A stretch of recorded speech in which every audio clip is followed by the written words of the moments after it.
ఏ survey సమయంలో ముస్లిం బాబు రాళ్ళు ఇవ్వటము, ఫైర్ సెట్టింగ్ చేయటము, ఇంతమంది ముస్లింలు, ఇంతమంది హిందువులు ఎందుకు కొట్టుకున్నారు, ఇంతమంది హిందువులు ఎందుకు వలస వెళ్ళారు, ఈ స్తంభాల్లో జరుగుతున్నటువంటి దేశవ్యాప్తంగా జరగదని నమ్మకమే గ్యారంటీ ఏంటి, జరగదని గ్యారంటీ ఏంటి?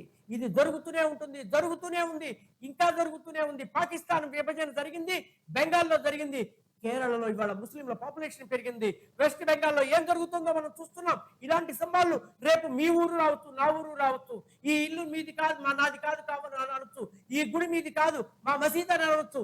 ఇంకా ఎంతకాలం హిందువులు వాళ్ళ సొంత దేశంలో, వాళ్ళ దేశంలో వాళ్ళు పరాయి వాళ్ళగా ఇలా బాధపడుతూ, నలుగుతూ, ఒత్తుకుంటూ ఎన్నాళ్ళు బతుకుతారు? కాబట్టి ఈ విషయాన్ని గురించి హిందువులందరూ ఆలోచించాలి.